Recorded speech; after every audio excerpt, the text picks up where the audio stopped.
Amigos, amigas, bienvenidos a esta edición de día martes de...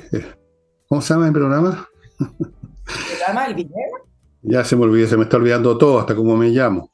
Bueno, este programa, Nicole Rodríguez, y vamos a empezarlo recordándoles a Ignacio, un acuerdo que voy a insistir hasta que me caiga muerto o hasta que la guagua se mejore del todo.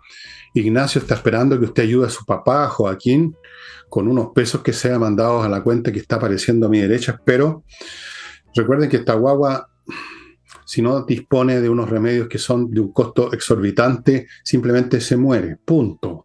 Se los pongo de esa manera. Eh, Continúo con el flamenco. Hay flamenco este jueves y hay flamenco el sábado, confirmado. En las dos ocasiones, en la noche, en las dos ocasiones con grupos fantásticos, en las dos ocasiones usted la va a pasar muy bien. Reserve mesa para comer, para beber. O sea, es como ir a un restaurante, pero con la gracia adicional que va a tener flamenco, amigo. Véanlo por ese lado si quiere. El flamenco es una música maravillosa que yo lo invito a conocer si no la conoce. Como saben, eso es en el Jamón, la Casa del Jamón, en Tenderini 171, a la entradita de Tenderini, al frente, cruzando Agustina, hay un estacionamiento subterráneo, así que todo es cómodo y seguro. Y les recuerdo, o les comunico, porque recién estoy empezando a hacerlo, la existencia de mi tercer libro de esta trilogía, que nunca pensé hacer una trilogía, se fue dando, Revolución, donde me dedico a examinar lo que se está viviendo, lo que se vivió este primer año de gobierno de Boric, y que vamos a seguir viviendo probablemente por un tiempo más, no sé cuánto más, 3 años supongo. Y hoy día partió la venta y se están yendo con una velocidad francamente increíble. Ustedes no me lo podrían creer cuántos libros se venden por minuto. Y la edición no es muy grande porque nosotros no somos una gran empresa editorial, ni mucho menos. Así que si usted quiere tener completa la trilogía, que parte con Tsunami, sigue con Insurrección y termina hasta ahora, por lo menos, con Revolución, vaya apurándose, elvillegas.cl/tienda. Ahí va a encontrar este libro agrupado con Tsunami e Insurrección. También hay otros grupos de libros que les he estado mostrando todo este tiempo. Hay distintas mezclas, usted puede ver la que quiera, puede comprar de a uno, puede comprar el grupo, puede comprar como se le dé la real gana, siempre seguro, siempre expedito el despacho, un día en Santiago, 2 días en provincia. Mañana les voy a leer otro pedacito chiquitito por aquí o por allá, hoy día no, porque estoy con Nicole. Y vamos a partir, amigos, examinando, haciendo un poquito de especulación respecto al plebiscito. Ayer yo comenté en mi programa que Lagos había resucitado de su cripta política una vez más, se nos apareció para hacer unos comentarios y dijo una frase que yo la examiné un poco, dijo, no podemos, fíjense, primera persona del plural, no podemos fallar de nuevo. Y yo pregunté qué significa ese no, o sea, ese nosotros. ¿Significa todo el país o significa solamente el club de los políticos? Todo el país no puede ser porque no estamos en una obra común en que podamos discutir sobre los medios y tener, digamos, diferencias, llamémoslas tácticas. Justamente la situación del país consiste en que ya no hay un nosotros que esté de acuerdo con un programa y discuta sobre la manera de llevarlo a cabo. No es esa la situación. Hay mucha gente que no quiere que esto se termine bien. Hay gente que va a rechazar, venga como venga, esta propuesta. ¿No es así, Nicole? ¿O se está refiriendo solamente a la clase política que efectivamente opera ahí como más o menos como un nosotros hasta cierto punto, por lo menos lo que corresponde al deseo de todos ellos, desde comunistas hasta UDI, de seguir ahí, arriba, profitando del poder, porque eso es? ¿Usted conoce a alguno de ellos que trabaje en una oficina? No, ¿no es cierto? De algún modo se las arreglan, viven ahí, grandes sueldos, dieta y otros privilegios, quieren seguir. Eso es común. Entonces, yo te quiero preguntar, Nicole, ¿cómo ves tú venir? ¿Qué pasa en este país si le fallamos a don Ricardo Lago y le hacemos tapa de nuevo a la segunda proposición? ¿Qué crees que ocurre? ¿Cuál sería el significado de eso a tu juicio?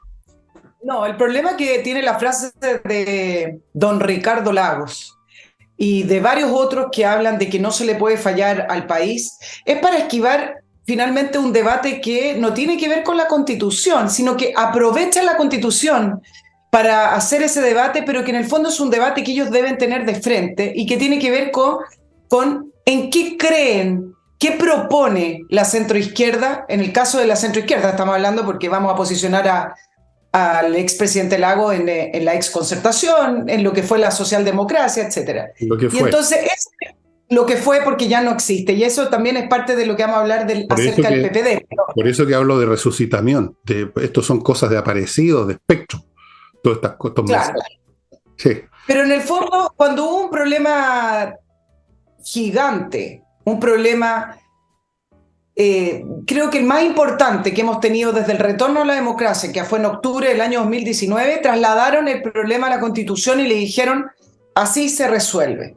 Y luego, la gente que fue entendiendo que la Constitución no era la que resolvía esas injusticias o esos problemas o esas modificaciones que había que hacer el sistema, que se fue alejando además del proceso, y ahora la clase política, y con ello Ricardo Lagos también, porque Ricardo Lagos está repitiendo lo que han repetido mucho, cuando le piden responsabilidad y diálogo al Partido Republicano, diciendo que ahora no se le puede volver a fallar al país. Lo que están haciendo es esquivar lo que ellos deben resolver en su núcleo interno y entre sus alianzas, que es, bueno, nosotros en qué creemos, qué es lo que proponemos, dónde estamos parados. Mira, lo que tú te referías con respecto a que a más gente estaría hoy, no hemos tenido ni siquiera la propuesta, pero subió 10 puntos el porcentaje de personas que van a votar en contra de la nueva Constitución según la última CADEM. 46%, 34% a favor, 20% no sabe. Siempre hay un 20% del nulo que no sabe o que no vota. Yo también lo quiero asociar a algo que es importante, y esto también nos lleva al tema de no fallarle al país y en el caso republicano de no fallarle a su electorado. Se podría asociar esa alza a que el tema constitucional, por lo menos ya en lo que se refiere al anteproyecto, está prácticamente definido. El 6 de junio ya deben entregarlo y empieza a funcionar el nuevo Consejo Constituyente con los 51, son 50 ahora, electos. Y entonces se conocieron las propuestas de este anteproyecto y a pesar que la élite política, y digo élite porque fueron nombrados por los partidos políticos y discuten lo mismo y es más o menos la misma diálogos que tienen en el Congreso, a pesar de que la élite política alaba el acuerdo, un acuerdo transversal, donde se lograron recoger las distintas visiones, hay varios aspectos del anteproyecto que puede que no sea compartido por la mayoría y quizás tendríamos que entender esa alza de rechazo a la propuesta constitucional también a conocer el anteproyecto. Yo les voy a nombrar algunos, por ejemplo. No se consagró la libertad de elección en salud, es decir, usted, su 7%, bajo las bases del anteproyecto, no necesariamente usted va a poder elegir una aseguradora privada, sáquele el nombre de ISAPRE, como quiera que se llame. Ese 7% bajo ese anteproyecto podría, según un proyecto de ley, estar encaminado a ser obligatorio que vaya a un ente estatal o a FONASA. Tampoco se protegió la seguridad poniendo a las Fuerzas Armadas y de orden en un capítulo aparte, sino que las Fuerzas Armadas quedaron establecidas en un programa, en el capítulo de gobierno. Tampoco se consagró ni se protegió, como está actualmente, la libertad y la propiedad de los fondos de pensiones. ¿Qué pasó con la titularidad de los padres en la educación de sus hijos? Tampoco se consagró, el derecho a la vida tampoco. Entonces, varios consejeros en distintas entrevistas, me voy a referir a una puntualmente porque fue una persona que dio harta entrevista y habló bastante, Bettina Horst, que es una de las consejeras de la UDI, dijo que en este anteproyecto estaba muy contenta porque era transversal, pero que sí habían retroceso en algunas libertades. Y puntualmente tenemos el tema del famoso Estado Social de Derecho, que no es un adorno ni es inofensivo porque abre la puerta a interpretaciones. Las constituciones, si bien no son un programa de gobierno y no debieran serlo, sí son el punto final para abrir o cerrar la puerta a ciertas políticas públicas o a ciertas regulaciones. Y en este caso, establecer el Estado Social de Derecho sí abre la puerta, sí se presta para interpretaciones de la manera en que quedó en el anteproyecto,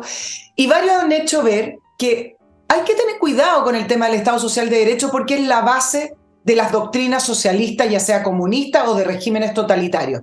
Permite al Estado tener atribuciones para lograr esa igualdad. Teresa Marinovich hizo un video que era bastante explicativo y no me parecía que era parte de la teoría de la conspiración y de que vienen los comunistas, sino que lo explicaba de una manera bastante seria, sino que este tema no tenía que ver con la igualdad ante la ley, sino que la igualdad sustantiva. Y las palabras tienen efectos jurídicos y abre la puerta efectivamente para que en un futuro gobierno alguien quiera decir, en base a esta norma constitucional, no hay nada más allá de eso, sí apropiarse o establecer ciertas regulaciones. De 40 países que tienen el Estado Social de Derecho, 18 son estados autoritarios. Con esto termino, Fernando. Bettina Horst hizo un alcance con este punto. El presidente del Partido Republicano, Arturo Esquella, dio una entrevista el fin de semana diciendo que no le motivaba mucho este anteproyecto, había mucho que trabajar y que si tuviera que escoger entre la actual constitución y el anteproyecto, elige la actual constitución. Y se formó, tú sabes, la polémica porque no son dialogantes, que no son de mayoría, que están cerrando la puerta al anteproyecto, cuando Arturo Esquella no dijo nada muy distinto a algunos consejeros de derecha que de a poquito en una entrevista han dicho, mira, no se consagra tanto la libertad, lo que pasa es que lo dicen distinto. Pero ese es el punto, que ese anteproyecto para varios no consagra lo que debería consagrar una constitución, que es a toda ley dejar consagradas las libertades de las personas.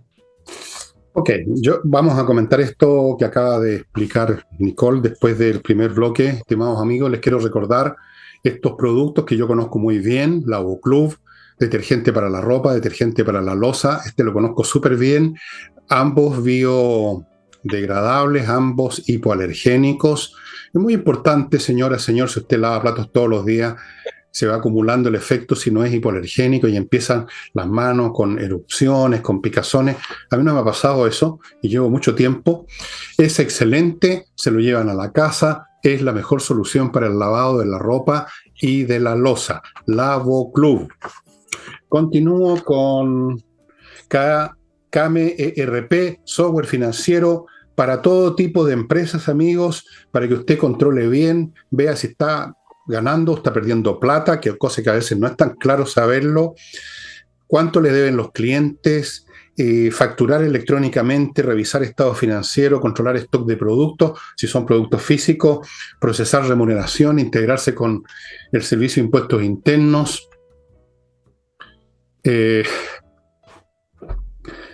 Hoy día veía las contribuciones, por eso que nombro la palabra servicio impuesto interno y me viene un soponcio. Se integra con Mercado Libre, se integra con todo, amigos. Kame ERP. Continúo con Edifito. Este es un software para administrar edificios, como lo dice el nombre. Se ocupa en miles de edificios en Chile y en Latinoamérica, porque es excepcional, porque abarca todos los aspectos de la administración de un edificio, los aspectos de personal, físicos, contables, financieros, todos los elementos. Edifito. Y termino este bloque con KC-Consulting CL. Asesores contables, amigos, asesores para pagar las contribuciones, asesores para pagar sus impuestos, asesorías completas para que usted pague lo que debe, no menos ni tampoco más, para planificar todo el tema tributario, porque esto se planifica año a año, automatizar, informe, un montón de cosas relacionadas con el mundo específicamente de la contabilidad de una empresa. KC-Consulting. Hoy día no se pueden hacer las cosas al lote. Si las hace al lote, usted está condenado al fracaso. Y ahora voy a comentar lo que dice Nicole. Yo creo que podemos resumir o sintetizar esto diciendo que es inédito que se le pida a una constitución todas estas cosas que la Nicole enumeró como que se consideran faltantes. Es inédito. No hay ninguna constitución que sea tan específica, pero eso señala además, no es gratuito, señala que la gente siente que hay amenazas inéditas también, pues.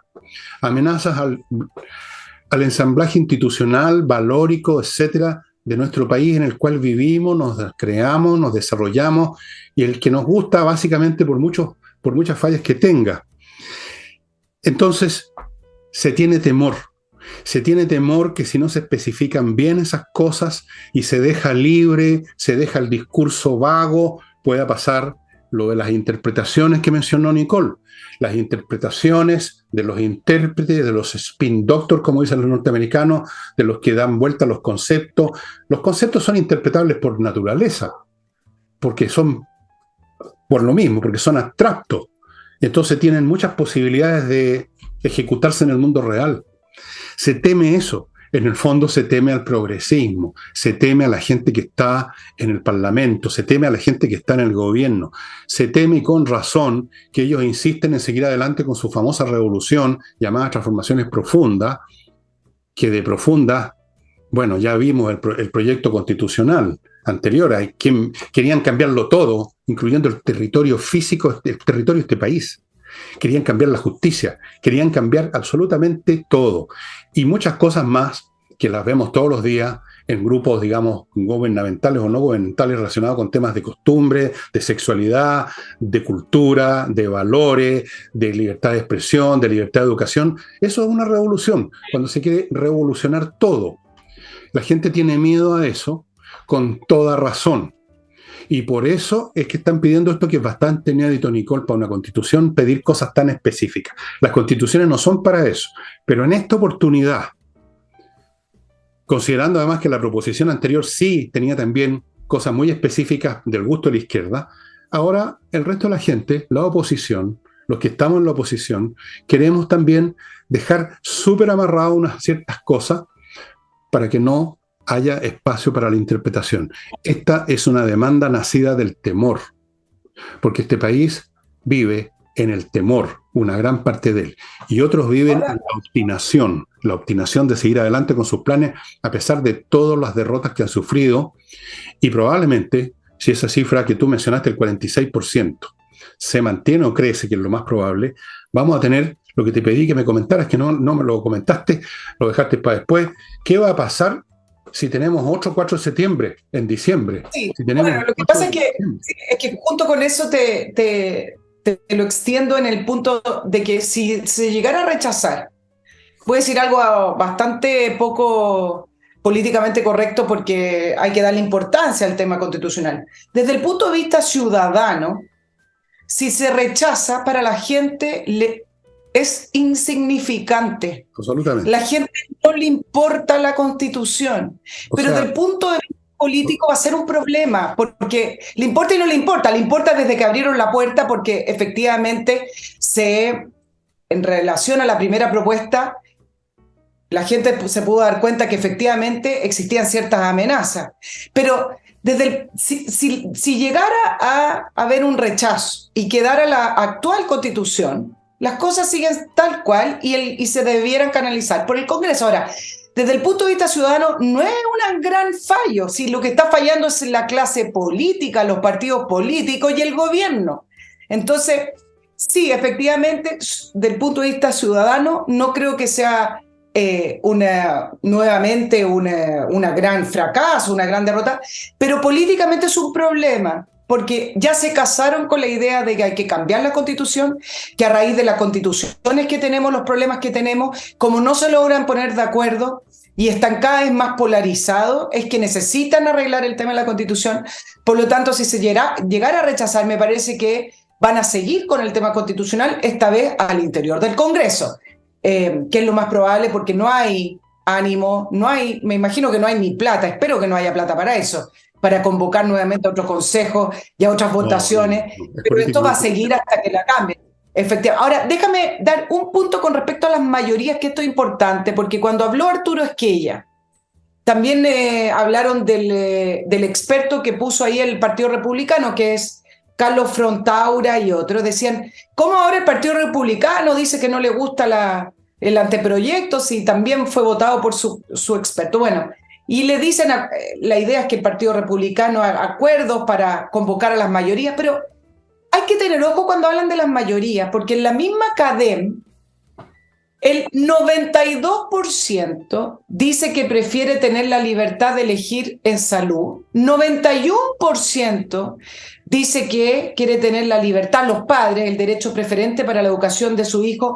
El 77% dice que espera tener o consagrar el derecho a propiedad. ¿Estos no son acaso mayoría? Entonces, cuando tú estás frente a una posición política de otras personas que te dicen: no, dejemos abierto el tema de la libertad de elección en salud porque el Estado Social de Derecho, bueno, ¿a quién tú le hablas cuando hablas de mayoría? A ese 92% que te está diciendo dejen consagrado en la Constitución la libertad de elegir, o le hablas a ese 20 o 10% que te está diciendo: no, un momentito, el Estado Social de Derecho necesita ese 7%. Entonces, cuando hablan de mayorías también hay que mirar qué significan y qué piensan estas mayorías.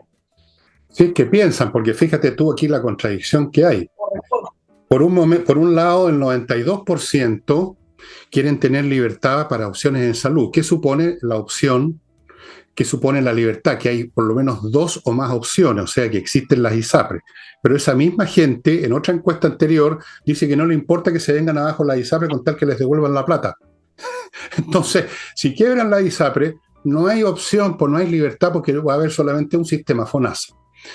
Para que veas tú cómo funcionan las mayorías y las votaciones. Ahora, igual las democracias funcionan con o sin razón con las mayorías. Esto no es una prueba de actitud académica, si la gente vota una cosa absurda, pero es lo que la gente en un momento dado quiere. Así funciona este sistema. Este es un sistema político, no es un sistema académico. No tiene que ver con la verdad, tiene que ver con las voluntades de esa cosa, esa entidad más o menos espectral llamada mayoría, que por supuesto tiene muchas definiciones. Para la izquierda nunca existe la mayoría cuando no lo favorece a ellos. Para empezar a hablar, desaparece inmediatamente. Ellos hablan de las grandes mayorías, que son siempre las pequeñas minorías que votan por ellos. Es una cosa bastante curiosa. Y un último comentario mío. Yo no creo que sea insignificante para la gente el tema constitucional ahora. Antes sí. Antes era insignificante. La gente no estaba pensando en la Constitución, nadie pensaba en la Constitución. Estábamos pensando en los temas valóricos, cuando se puso de moda toda esa payasada, estábamos pensando en nuestra situación económica. La Constitución era un tema absolutamente que no se tocaba, no era tema, era insignificante. Pero ahora no lo es, y por eso que la gente lo rechazó, porque a través de ese caballo de Troya nos pueden cambiar la vida. Dejó de ser insignificante y por eso que hay temor. Si fuera insignificante no habría temor, no habría más que indiferencia. De manera tal que, como por otro lado, la gente no se va a dar el trabajo de estudiar la propuesta número 2. Yo creo que va a ocurrir que ya muchas personas van a votar rechazo y se acabó la cuestión. Y tal como están las cosas, si ahora hay un 46%, Nicole, yo no veo por qué motivo eso va a disminuir. Por mucha publicidad que haga el gobierno, yo creo que vamos, tal como están las cosas ahora, a una alta probabilidad de rechazo. Y ahí creo que tampoco va a ser insignificante eso. No va a seguir la vida igual al otro día. ¿Eh? No va a seguir la vida igual. O sea, hasta la señora Toa, de cuya inteligencia yo me guardo mis comentarios, cuando pasó lo del 4 de septiembre, después confesó que habían estado muy jodidos. Imagínate un segundo rechazo. Claro que no es lo mismo exactamente igual, porque aquí el gobierno no está tan identificado con este otro proceso. No ha salido el señor, ¿cómo se llama? Presidente de la República a recorrer las calles pidiendo algo, porque no. Es otra situación. Pero igual sería para ellos un golpe tremendo. Yo no sé lo que pasaría exactamente, pero el gobierno quedaría ya con las 2 piernas quebradas, literalmente. Yo no sé para dónde se podría mover, Nicole. Sí, mira, lo que sí quiero aclarar o definir de una mejor manera de lo que dije con respecto a la indiferencia. La indiferencia tiene que ver con que si la propuesta no es del gusto de la mayoría en diciembre, el rechazarla a las personas no le importa. El emblema de votar la Constitución de Pinochet y esa situación política para la gente es indiferente. A eso me refería. Es decir, si es que se rechaza la propuesta y se mantiene la actual, como dice la ley, para las personas no es tan relevante, entonces, porque entiende que su vida no cambia con una nueva constitución. Ya, entonces déjame integrar lo que tú dices con lo que yo dije. Digamos que para la gente es indiferente que siga la constitución llamada de Pinochet, pero no es indiferente que viniera una constitución distinta teñida de izquierda. Eso es, yo creo, más o menos la situación. Y el tema del famoso del rechazo, yo no me atrevería hoy porque la verdad es que todavía falta muchos meses de trabajo de los consejeros electos. No me atrevería a proyectar hoy si efectivamente se va a rechazar. Lo que sí creo que hay un grupo importante que va a rechazar la Constitución venga donde venga porque no quería un nuevo proceso constituyente. Y eso se ha manifestado en todas las encuestas. Y dos, hay una porción importante de la izquierda, póngale un 10%, un 15%, si lo quieres tirar harto un 20%, que no está a favor de este proceso porque no tienen fuerzas mayoritarias y porque no va a salir la Constitución que les permitía, o creemos que no le va a salir la Constitución, que le permitía perpetuar, continuar o profundizar la revolución. Es decir, no es una Constitución que va a salir como herramienta para poder implementar el programa de gobierno que querían. Por lo tanto, ahí hay dos grandes porciones de la población por eso que digo que van a votar en contra, sí o sí, independiente del trabajo que hagan los constituyentes, independiente del diálogo del Partido Republicano, independiente a cualquier cosa.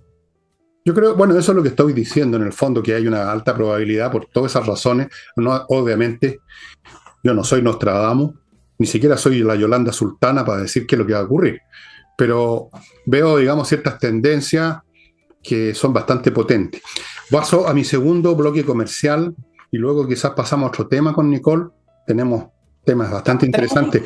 Edisur, amigos, esta editorial que tiene su casa física, su lugar físico en Compañía 1025, con montones de títulos de autores importantes a precios muy adecuados. Yo les sugiero que si anda por el centro se dé una vueltecita. Recuerden además que en edisur.cl le dan la opción de imprimir para usted libros que no están en ninguna parte, que no están en circulación, que no se han editado por años, pero ellos tienen los archivos digitales y si usted lo quiere, ese libro como este, que por ahí lo tengo aquí, no me atrevo a mover este montón porque se me viene todo abajo, por ejemplo, un libro de Arthur Conan Doyle o de Emilio Salgari o qué sé yo, que ellos tienen los archivos, se lo imprimen a usted, amigo, amiga. Esto es un servicio único.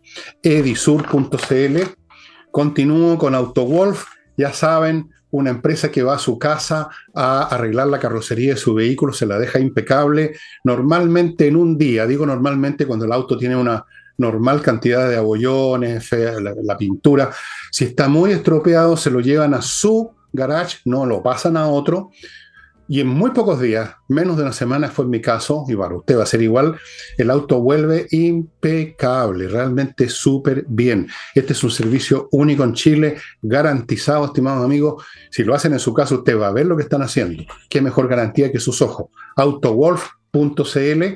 Y termino el bloque con kmmillas.cl, que es el sitio donde usted puede vender las millas que ha acumulado en sus vuelos, que no va a usar y que en cualquier momento desaparecen. No quedan para siempre esperando lo que usted las use. Las empresas las borran. Antes que pase, kmmillas.cl, vaya, véndala y convierta esas millas en plata. Nuevos temas. Vamos con lo que está ocurriendo ahora en el Congreso. No tengo el resultado porque se está discutiendo en este minuto. En comisión mixta se está votando el proyecto de ley que crea el Servicio de Biodiversidad y Áreas Protegidas. Es la ley SBAP.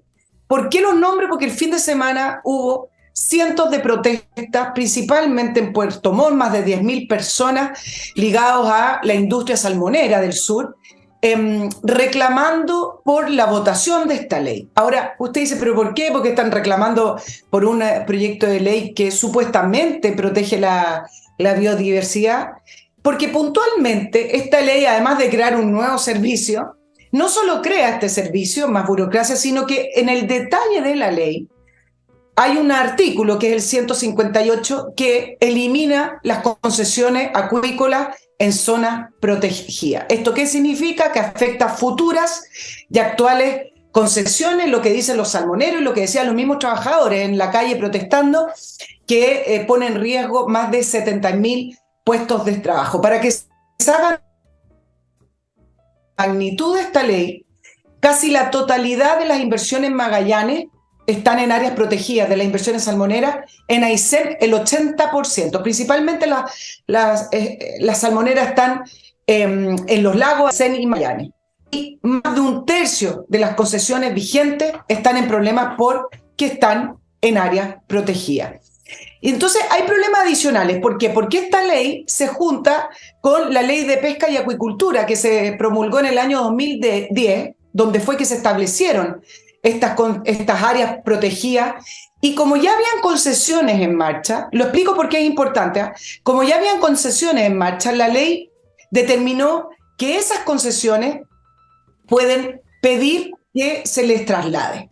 Hasta la fecha, para que se hagan una idea, hay más de 500 relocalizaciones pendientes que han pedido la industria salmonera, que ya llevan más de 12 años. A nadie se le ha relocalizado, o mayormente a nadie se le ha relocalizado. Son más de 100 concesiones que van a caducar en un lapso de 15 años y que no van a poder ser renovadas porque, como la ley en el año 2010 estableció estas zonas protegidas y ya habían concesiones trabajando, se supone que ya debieran tener algún lugar donde van a poder seguir trabajando. Y con todo este panorama, la respuesta del gobierno en su vocera, ministra del Medio Ambiente, muy simple, dice: no, pero si esta ley es para proteger la biodiversidad, no va a afectar el empleo.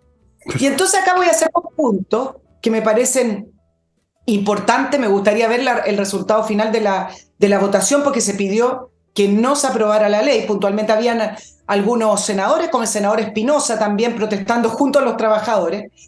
Y yo lo que quiero decir puntualmente con este tema es que no es un problema puntual, local, en este caso le tocó a Puerto Montt, sino que acá hay dos grandes temas. Uno, el desprecio que tiene el gobierno por la economía y cómo la agenda progresista, a través del cuidado del medio ambiente, logra finalmente establecer reformas para controlar, centralizar y dirigir la economía. Esto es una pérdida de soberanía, a propósito de la soberanía, porque agarrándose, ajustándose, nombrando estas leyes internacionales que hay que proteger la biodiversidad, al final los utilizan como excusa para poder ir regulando y poder ir cambiando el mercado y las industrias puntuales. Yo recuerdo cuando miraba estos salmoneros y los funcionarios de las industrias salmoneras reclamando, hace muy pocos meses, si ustedes buscan en redes sociales y en YouTube y en Google y en todas estas grandes plataformas,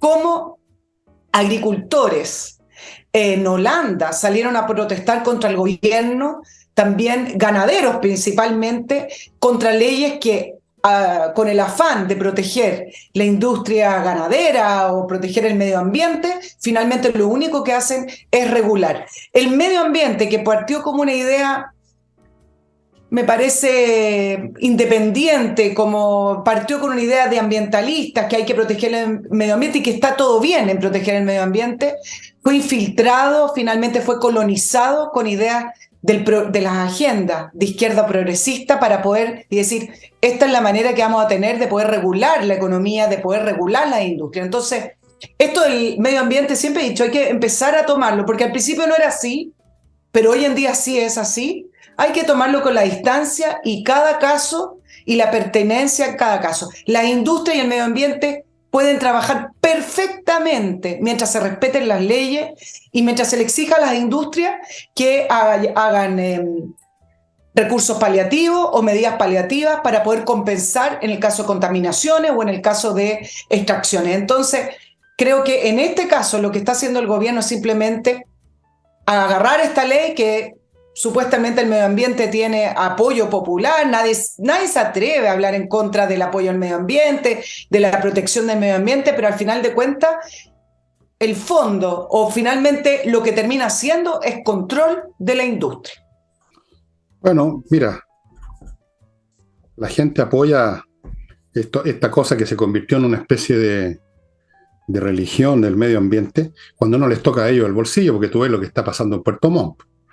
Esos mismos ciudadanos de Puerto Montt que están reclamando, si el tema del medio ambiente hubiera estado relacionado con los chilenos que viven en Arica, algo relacionado con Arica, estarían tranquilos en sus casas, pero les toca a ellos y entonces salen a reclamar. Yo no sé, en primer lugar, si hay estudios realmente a fondo que demuestran que el medio ambiente es destruido por la salmonera. En primer lugar, habría que partir por los hechos científicos, ¿no? ¿Hay? Ahora, Y hay algunos porque no han respetado las leyes, que eso es otro tema. Ya, pero eso es otra cosa. Eso es otra cosa. Eso es otra cosa. Si alguien no respeta la ley del tránsito, digamos, se le pasa un parte. Eso no es equivalente. Exacto. Que haya que terminar, digamos, con la circulación automotriz. Imagino yo que lo inteligente en este caso es ser cuidadoso del medio ambiente, pero no ser ambientalista, porque todos el ambientalismo se convierte en una causa religiosa que lleva a tontería. Yo no sé si esto va a seguir adelante, porque cuando la presión de la gente, que finalmente son los que tienen votos, no son los pescados los que votan la gente, al final de cuentas esto se impone, porque estos políticos viven de los votos, de eso viven. Así que probablemente algo van a inventar, por último van a postergar, van a decir, bueno, ya en 20 años vamos a hacer estos cambios, y la gente va a decir, bueno, en 20 años yo voy a estar muerto, voy a estar en otra cosa, así que, ok. O van a palabrear las cuestiones de alguna manera, pero por supuesto que van a tener que tomar en cuenta ese rechazo popular, porque ellos viven de eso. Finalmente diría yo que en la agenda progresista la economía necesariamente se vincula a la regulación, como tú has dicho. Está eso en el ideario socialista en primera instancia. Si ustedes estudian los escritos socialistas, partiendo por Carlos Marx en adelante, van a ver que en el meollo de su visión económica es que la economía tiene que ser manejada, no dejada a la libre interacción de agentes económicos, o sea, del mercado, gente que se contacta libremente unos con otros, se venden, se compran y se generan relaciones ahí totalmente incontroladas, que finalmente llegan a equilibrios fluctuantes. Esa es la vida real de la economía. Ellos pretenden convertirla en una máquina regulada. Fue lo que hicieron en la Unión Soviética, en el mundo socialista, que fue un fracaso completo, porque es un organismo demasiado complejo para regularse, así que conduce a la ineficiencia más absoluta. Entonces, quizás ya no están en esto del Estado centralizado que controla todo, hasta el buque manicero, pero les queda mucho de eso. La idea de que hay que regular, de que no se puede dejar a la gente actuar por su cuenta, que hay que encarrilar a los fascistas pobres para que no hagan tonteras, para que respeten el medio ambiente, para que respeten, qué sé yo, esto, para que respeten lo demás allá. Entonces, es un elemento que está como en el DNA psicológico de la izquierda, la idea de la regulación. Y sobre todo una regulación para abajo, igualitaria, para la pasadita terminar con las odiosas jerarquías que separan a los tontos, a los inteligentes, a los exitosos, a los perdedores. Entonces, todo confluye a lo mismo, regular. Porque a su vez eso significa Estado, y Estado significa adiós al mercado y a las diferencias y a la competencia, tú eres bueno, tú eres malo, todos somos iguales, todos somos una manga de hueones sentados en escritorio, en el aparato público, somos todos como una tribu neolítica, y ahí estamos felices, ya no hay más diferencias, somos todos iguales, salimos tomados de la mano a marchar por las calles, como en el 1 de mayo en la Unión Soviética. No sé si has visto esos videos que son para la risa. Todos sonriendo, mirando a los líderes del Partido Comunista que los pisoteaban a todos. Porque los líderes del Partido Comunista se cuidaban muy bien de no vivir como esas masas que los saludaban desde la avenida, desde la Plaza Roja. Bueno. El punto principal es ese, como no se puede defender, porque ya la vuelta se dio, es decir, no hay nada que competir entre el mercado o el libre mercado versus el comunismo. ¿Qué es lo que encontró para poder seguir vigente y poder de alguna manera llegar a los objetivos del socialismo? Encontraron dos grandes aliados. Uno, el medio ambiente, para poder regular las industrias y las empresas y el mercado. Y dos, por ejemplo, ¿por qué tienen a todo este listado de culturas identitarias y subgrupos de las sociedades? Porque ya no existe esa gran masa del trabajador. Entonces van a salir a defender al proletariado, van a salir a defender a esos trabajadores que no tienen horarios de descanso, que no tienen vacaciones, que no tienen la ley de la silla. No, eso ya no corresponde, ¿no es cierto? Entonces, ¿qué hacen? Suman estos grupos que se supone que son discriminados, que son indefensos, que son minoritarios, para poder hacer un poco al final con los mismos objetivos.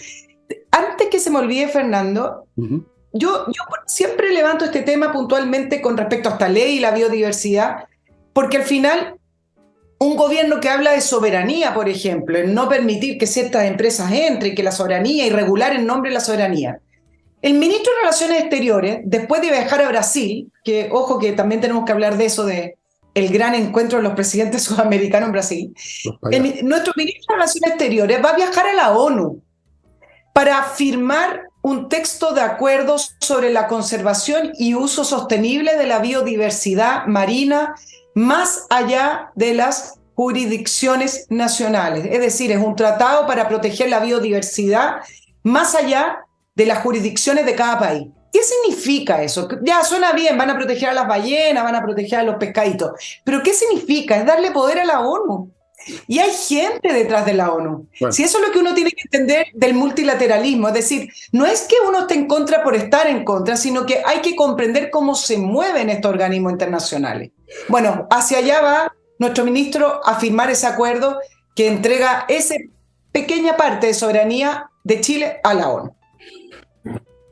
Es interesante este tema, muy interesante, más interesante de lo que uno se podría imaginar, porque en el fondo de todo esto, en el trasfondo de la enorme cantidad de imbecilismos y exageraciones, ismos, errores y torpezas, hay un fondo, no sé si hay un fondo de verdad en esta cuestión o de necesidad histórica. Es una necesidad histórica desde el punto de vista del progreso de la humanidad, de la cantidad de población que hay ahora, de las demandas que hace la gente, de las limitaciones del planeta Tierra que tiene límite. Es imperativo que va a tener que funcionarse ya no a tontas y a locas como ha sido a lo largo de casi toda la historia humana. Eso es incontrovertible. Y se refleja, por ejemplo, en el tema de la protección del océano, que es uno solo, y por lo tanto no se puede estar dividiendo con una línea artificial. Hasta aquí protegemos y un metro más allá vienen los japoneses y vamos cazando ballenas. El problema es, y siempre ha ocurrido, y siempre ocurre lo mismo en los asuntos humanos, es que la ejecución queda en manos de los activistas, de los talibanes y de los huevones. Perdón, queda en manos de los que han hecho del asunto una causa. Y a eso, a su vez, le agrego, quizás sea inevitable, porque de lo contrario no se hace nada. Si tú quieres empujar algo para un lado, necesitas gente que esté absolutamente convencida, que no se va a aburrir a la semana, que van a estar empujando todo el rato, pero eso supone gente absolutamente unilateral, de mente estrecha, de más pasiones que cerebro, y eso por lo tanto significa que hay un precio en distorsiones y en estupideces. Y eso es lo que estamos viviendo ahora. El problema es que nunca se puede hacer esto bien conforme a la razón, como si esto fuera una operación cerebral y llega un neurocirujano y finamente saca una cosita por aquí. No, los cambios sociales desgraciadamente están en manos no de neurocirujanos, sino que de matarifes, de tipos no con un bisturí, sino que con un hacha, con un combo. Y entonces vemos estas tonteras, porque yo creo que efectivamente hay que proteger los océanos en todo el planeta, porque el océano es uno solo. Pero por supuesto hay que hacerlo de una manera inteligente para que no quede la crema, no se termine en industria, no haya gente que se queda sin pega, que a su vez produce otros problemas que también tienen efectos ambientales, como las guerras, por ejemplo, que producen efectos ambientales por siglos. En este momento leía la noticia de un barco alemán de la Segunda Guerra Mundial hundido hace 70 años y que está echando el petróleo líquido. Bueno, todos los barcos que hundieron en esa época están echando petróleo. Entonces, hay que usar la inteligencia. Pero lamentablemente, la inteligencia es lo último que se usa en el avance de la humanidad. Y si ustedes no me creen, amigos, agarren un libro de historia, vean cualquier periodo así de grandes transiciones y van a ver el mismo fenómeno, que el cambio queda en manos de los extremistas, de los que empujan a tontas y a locas, de los gritones, de los fanáticos, de los activistas, de eso que llaman ahora los actores sociales, no de los inteligentes, no de los expertos, no de los académicos, no de los genios, no de la gente con sentido común, de esta gente. Ahora, dicho eso, callo para siempre. No, yo le voy a agregar algo, porque es propio de estos tiempos y también hacia dónde han girado estos organismos multinacionales, internacionales, como la ONU y sus satélites. No solamente queda en manos de los activistas y de gente más radical. Y de los aprovechadores. Estamos viviendo tiempos en que algunos poderosos de las plataformas y algunos poderosos del mundo se han hecho incluso más poderosos que los propios estados. Cuando estamos hablando, por ejemplo, de personajes como Bill Gates, Mark Zuckerberg y otros, para no nombrar a todos, porque si no nos van a terminar cancelando acá el programa, ellos son benefactores de estos organismos internacionales. Si ustedes ven los benefactores, por ejemplo, de la OMS, ustedes van a ver fundaciones de Bill Gates y de otros personajes, no es el único. Entonces, los organismos internacionales viven no solamente de los estados, sino que viven de los grandes benefactores, que se escudan a través de sus fundaciones, ONG, etc. Y estos personajes no son radicales, son tremendamente poderosos y tienen una arma que es tremendamente más poderosa, que tiene que ver con el dinero, porque llegan incluso algunos a tener más dineros personales que los propios estados que están en esos organismos. Y esos personajes, cuando uno ve hacia dónde derivan los debates, hacia dónde derivan sus propuestas, yo creo que uno tiene que tomar un poquito de distancia y decir, acá hay intereses. En muchos casos, cuando han dicho, tal industria debe ser regulada porque está matando el medio ambiente, es muy necesario mirar desde dónde viene y qué está haciendo ese personaje. Por ejemplo, en la creación de otro tipo de industria que se supone que es correcta. Entonces, desvían el debate para poder sacar sus propios intereses. Por eso digo que hay que tomar distancia, porque los organismos multinacionales no son neutros y no son la Biblia, no son la última verdad absoluta, son organismos donde está lleno de lobby, intereses, Estado y personajes poderosos del mundo. Bueno, claro que sí, pues esos también forman parte de esa muchedumbre que empuja el carro. Obviamente que son, por un lado están los activistas comunes y corrientes que son usados, como los colegiales que sacan para las marchas, digamos, cuando empieza un proceso, como lo vimos en Chile. Están los tontos útiles que se llaman, y están también los que sacan un provecho material o político. Todos forman parte de la misma muchedumbre empujando el carro, y en ninguna parte de esa muchedumbre está la persona que dice qué es lo que científicamente le conviene a la humanidad y al planeta, qué es exactamente lo que hay que hacer. Esa persona es el que escribe el libro después cuando quedó la crema. Amigos, otro bloque. Climo. Necesito decirles más. Mi Climo los está esperando para que tengan la mejor climatización, la climatización que corresponde a el siglo XXI, sin olores, sin combustión, sin peligro, silenciosa, conectada a internet, con filtración de aire, que sirve todo el año. miclimo.com.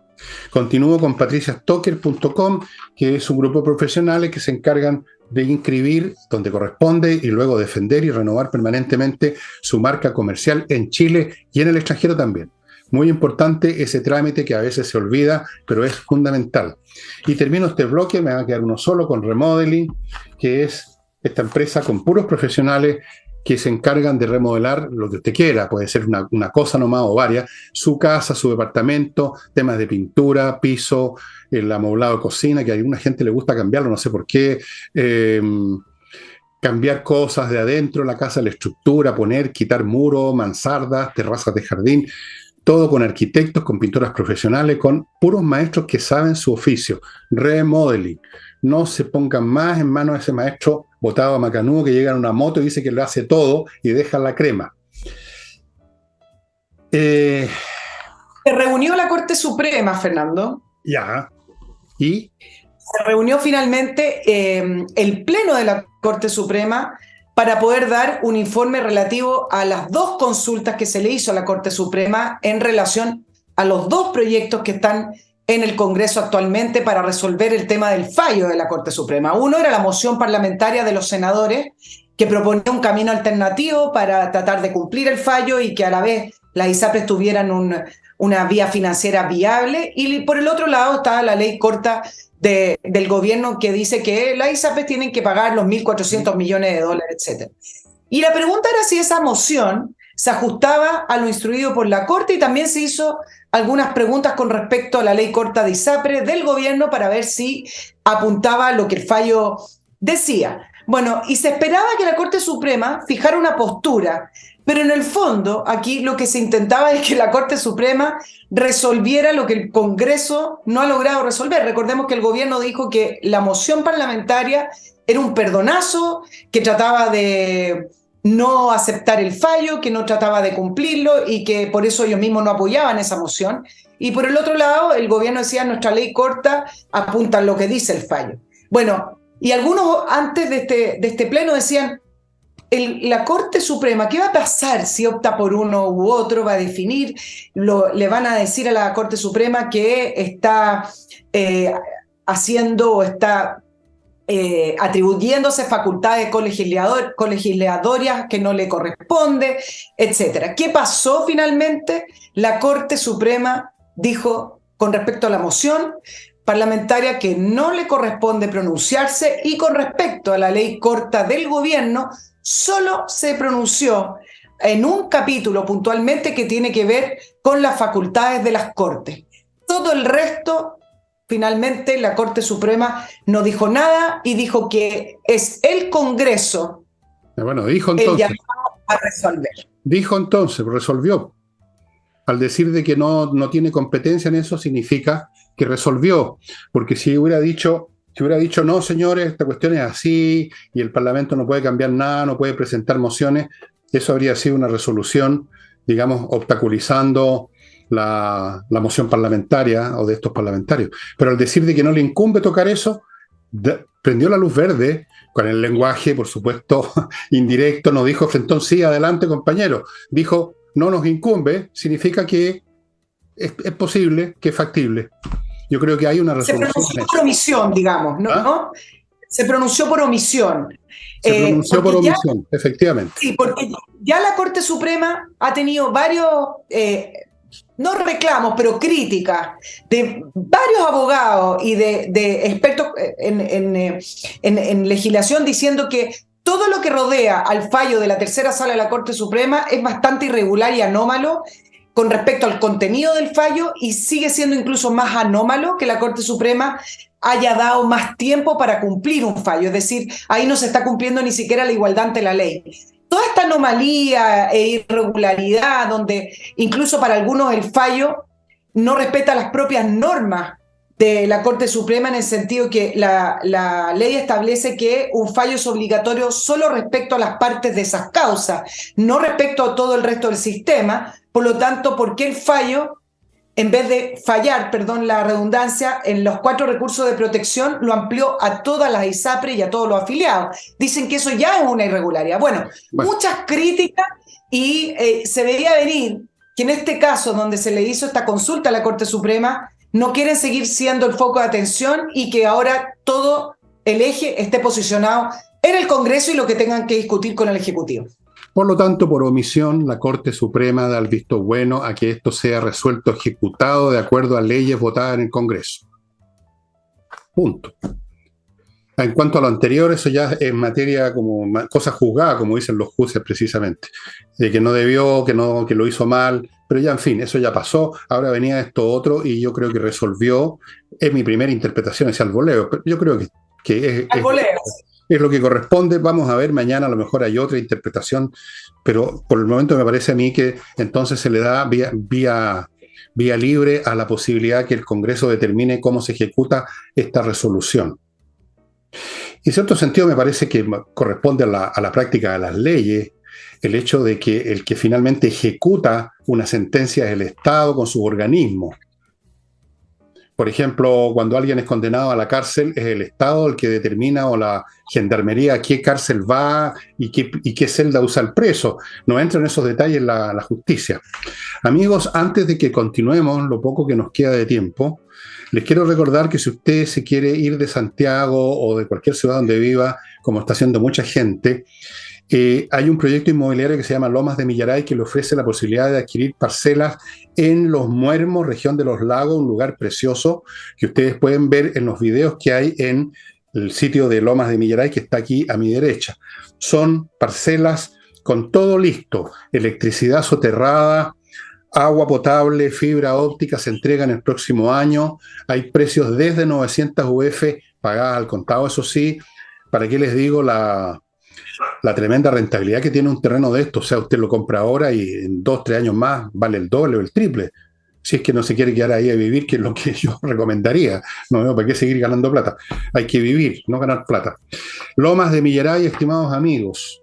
Continúo con compreoro.com, donde usted adquiere lingotes de oro o de plata o las dos cosas, con una pureza casi total, certificado por la Universidad Católica, gran reserva para cualquier contingencia. Y ahora además Compreoro le compra a usted si quiere vender el oro que hay en alguna joya que no le interesa. Y si tiene oro, vaya a Compreoro y allá se la van a pagar de un paraguaso. Continúo con Hey, el corredor inmobiliario que vende, con eso lo digo todo, un corredor que realmente va a hacer posible que usted salga de este problemita de la casa que le tienen venta hace meses y no pasa nada. Vaya a Ángel Hey. Y termino este bloque con un tema muy importante para quienes son acusados o van a acusar a alguien de un delito penal, que es un tema súper grave. Para eso se requieren abogados penalistas, y los abogados penalistas de González y compañía son de los mejores que hay en Chile, por eso que han estado en causas importantes que han salido en televisión y las han ganado. Son realmente espectaculares, son como Perry Mason. Algunos de ellos fueron fiscales, conocen el lado B de una acusación, o sea, la acusación. Por lo tanto, son mejores defensores. Amigos, cualquier situación que usted está viviendo, una acusación falsa o lo que sea, es asunto suyo, González y compañía. Madame, ¿qué más tiene usted en su alto? Bueno, tenemos muchos temas, no sé si vamos a alcanzar a tratar todo para variar un poco. Como 2, 3 minutos. Sí. Vámonos con el encuentro que se va a realizar en Brasil. Lula llamó a las huestes a un encuentro con los presidentes sudamericanos. Fue una convocatoria. Mira qué curiosa la convocatoria, que aún no tiene un programa claro. ¿Cuándo se hace un encuentro entre presidentes que no tiene un programa claro? Sin embargo, ya están confirmados 11 presidentes. Solo no iría la presidenta de Perú, Dina Boluarte, no porque esté peleada con algunos presidentes de América, entre ellos México o Colombia, sino que porque legalmente no puede salir del país. Ahora, ¿cuál es el punto? La prensa brasileña dice, bueno, finalmente, ¿qué es lo que está haciendo Lula con este llamado de un encuentro que prácticamente va a durar 24 horas? Le llamaron el retiro de los presidentes. ¿Y qué hacen en los retiros las personas cuando se reúnen? A diseñar planes, ¿no es cierto? A diseñar estrategias, a analizar. Y entonces dice, ¿qué es lo que quiere el presidente Lula? Uno, insertar nuevamente a Maduro. Hace 8 años que el presidente Maduro no se presentaba prácticamente en estos foros, regresó y se le recibió en Brasil, ya llegó con honores, trompeta, alfombra roja, todo. Y 2, lo que principalmente hablaba la prensa brasileña tenía que ver con revivir UNASUR, donde Chile el 2018 congeló su participación, Brasil y Argentina también lo hicieron con los otros gobiernos y ahora ellos ya regresaron, Brasil y Argentina ya volvieron, según ellos, a la UNASUR, aunque la UNASUR no esté 100% activa. Entonces, yo digo, hay una especie de dudas con respecto a cómo es que el presidente Lula organiza esta reunión de todos estos presidentes. No se conoce muy bien la pauta, pero sí se ha podido filtrar que la idea principal es volver a revitalizar, revivir, renacer a la UNASUR, que fue este foro creado por Chávez, donde firmaron gustosamente la élite de la política sudamericana, con el presidente Correa, con el presidente Lula en su momento, con el presidente Morales de Perú, de Bolivia, perdón, y con varios otros presidentes de izquierda. Esa fue la élite que creó UNASUR, con un edificio que llamaron Elefante Blanco, de más de 57 millones de dólares en Ecuador, que todavía le están preguntando a Rafael Correa cómo es que logró levantar ese edificio y nadie sabe dónde están esas platas. Pero bueno, el punto principal es que la izquierda en el mundo, por ejemplo, concentrándonos en las elecciones en España y en otros países, ha estado perdiendo elecciones. En el caso de nuestro continente, la izquierda no ha logrado realmente llevar a cabo los programas por los cuales son electos, en el caso de Petro, en el caso de Boric, y por lo tanto algunos dicen, sí, ok, la UNASUR puede ser, pero principalmente tiene que ver con que Lula, y es lo que sabe hacer, quiere volver a extender, revitalizar las redes de la izquierda latinoamericana con estos presidentes que son principalmente de izquierda en un retiro espiritual en Brasil. Tal vez el guatón guachuchero se cree el doctor Frankenstein que va a resucitar un cadáver, porque la izquierda es un cadáver ideológico, de gestión, ideas antiguas, anacrónicas, obsoletas. El progresismo es el regresismo. Ese debía ser el nombre que tiene. Así que, bueno, van a estrechar filas, se van a abrazar, van a tomar, ¿cómo se llama esa cuestión que toman los brasileños? Cafeichiña, chichichiña, no me acuerdo qué. Van a ir a putas, quizás también algunos, van a pasar la bomba, si los brasileños no tienen problema con eso, y en eso yo les doy un cálido aplauso porque no se andan con chicas, digamos. En la noche dicen, bueno, ya llegó el momento en que salgamos a divertirnos, y es lo que van a hacer. Más de allá de eso, cero. Esas organizaciones no sirven para nada. Se nos acabó el tiempo, Nicole. Yo sé que tú... Dos cositas, no sirven para nada, pero sí, dos cosas, no sirven para nada en lo concreto, pero en la superficie, pero en lo que significa en el subterráneo, sí sirven para poder seguir gestionando las redes de contacto, redes de poder y redes económicas. Sí. La prensa se concentró en el encuentro por primera vez del presidente Boric con Maduro. Acuérdate que han tenido sus desencuentros a propósito de los derechos humanos, pero a mí me parece que eso no es lo fundamental, porque estando ahí se van a dar un abrazo, van a conversar y van a hablar de la cooperación y de la integración y del tema migratorio, y además Chile ya tiene embajador en Venezuela. Yo creo que no hay nada ni en la superficie ni en el fondo, Nicole, porque los cadáveres no tienen ni fondo ni superficie. No va a llegar a ninguna parte ni en el aspecto de arriba ni en el aspecto de abajo, ni en el aspecto superficial ni en el aspecto de fondo, como tantas otras organizaciones que han sido creadas por distintos círculos, a veces de izquierda, a veces de derecha. En América Latina son como callampas después de la lluvia, aparecen y desaparecen, no cumplen ningún propósito, son un fracaso, porque tú no puedes resucitar un muerto con invocaciones, incluso si van a casa a prostíbulos en la noche. Bueno, amigos, el programa ha terminado. Perdonar sus muchas faltas, y estaremos viéndonos de nuevo con Nicole el jueves. Vamos a ver qué pasó, cómo otros interpretan lo de la Corte Suprema. Bueno, vamos a ver que de aquí al jueves qué es lo que hay. Amigos, amigas, good night, good morning. Chao. Chao. Buena semana.